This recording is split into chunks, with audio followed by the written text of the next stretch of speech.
America එක්සත් ජනපදය අපේ රටේ අපනයනවලට 44%ක ප්‍රතිචාරක බදු පනවනවයි කියලා 9 වෙනිදාට එය ක්‍රියාත්මක කරන්නට යෝජිතයි. බැරි වෙලාවත් මේ බදු ක්‍රමය ක්‍රියාත්මක වුවහොත් ඒක මහා බරපතල ආර්ථික හානියක් බවට පරිවර්තනය වෙනවා.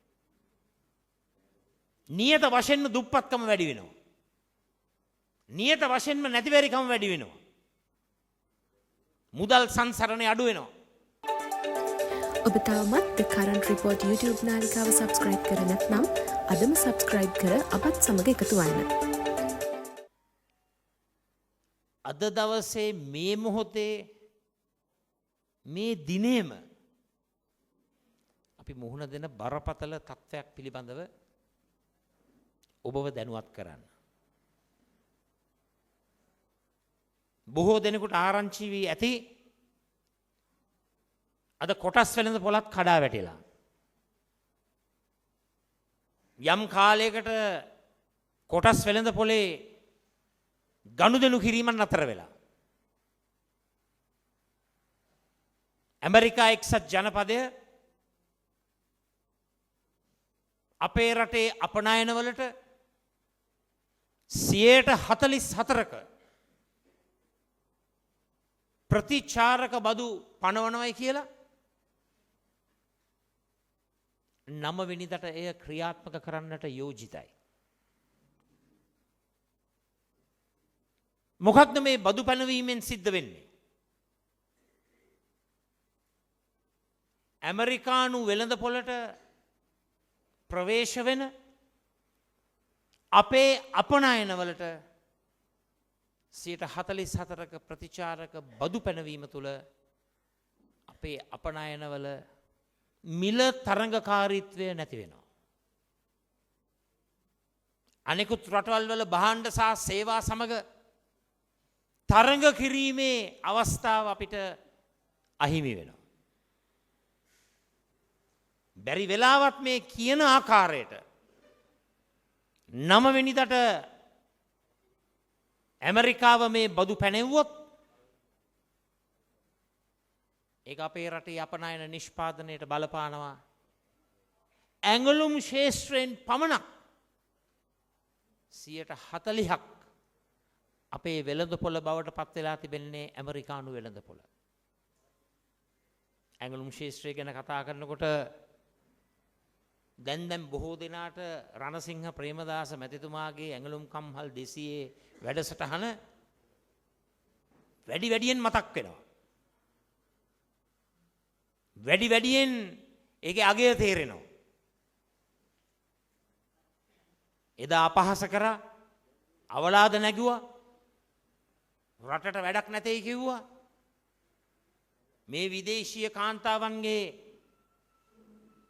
එක්තරා ඇඳුම් වර්ගයක් මසන කර්මාන්තයක් කිව්වා.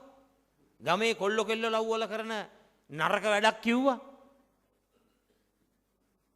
දැන් හැමෝටම ඇඟලුම් ශේෂ්ත්‍රයේ වටිනාකම නැවත මතක් වෙමින් පවතිනවා. අපේ රටේ අපනයනවලට ඉල්ලුම අඩු වෙනකොට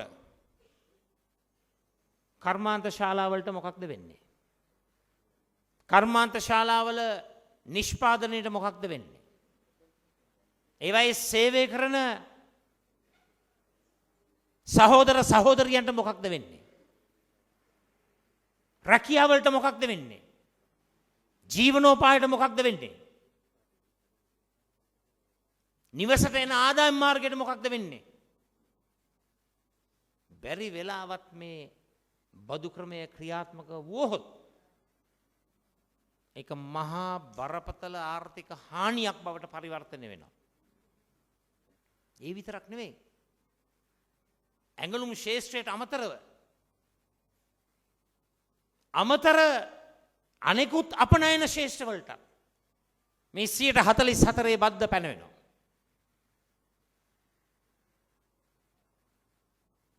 දැන් මෙතන බරපතල අඩුපාඩුවක් මේ රජෙන් සිද්ධ වෙලා තියෙනවා. මොකක්ද අඩුපාඩුව? මේ ප්‍රශ්නය පිළිබඳව අපි කරුණු කාරණා පෙන්නලා දුන්නේ මීට මාස කිහිපයකට පෙර. අපි පෙන්නලා දුන්නා ඩොනල්ඩ් ට්‍රම්ප් ජනාධිපතිවරයා ගිය වසරේ පැවැත්වුණු ජනාධිපතිවරණය ජයග්‍රහණය කරලා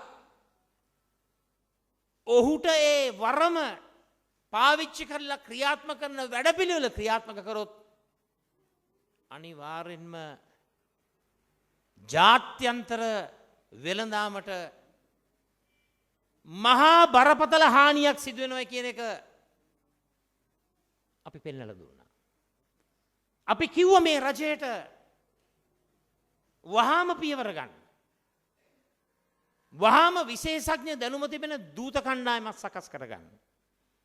වහාම සාකච්ඡා ආරම්භ කරන්න.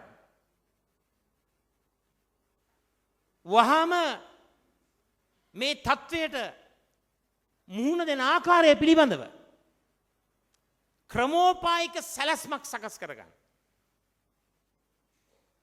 යවන්න හොඳ ශක්තිමත් දූත කණ්ඩායමක් වොෂින්ටනයට. හමුවෙන්ඩ ඇමරිකානු රජයේ නියෝජිතවරු. ඔව් අපි ඒක කරනවා.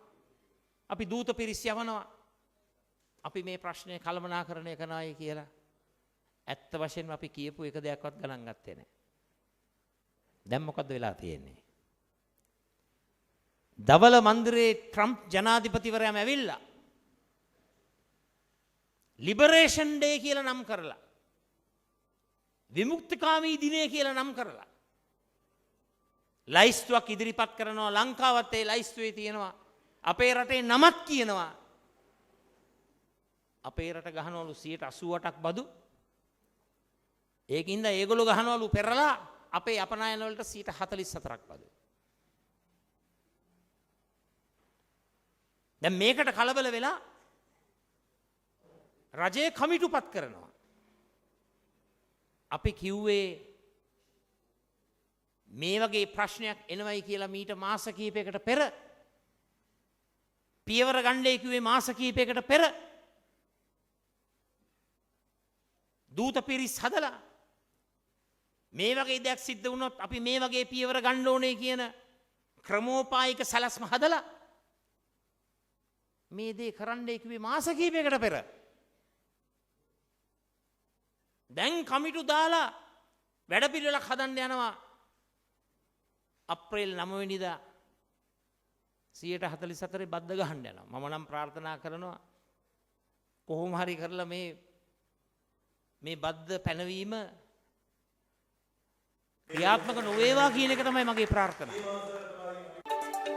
ඔබ තවමත් The Current Report YouTube නාලිකාව සබස්ක්‍රයිබ් කර නැත්නම් අදම සබස්ක්‍රයිබ් කර අපත් සමග එකතු වන්න.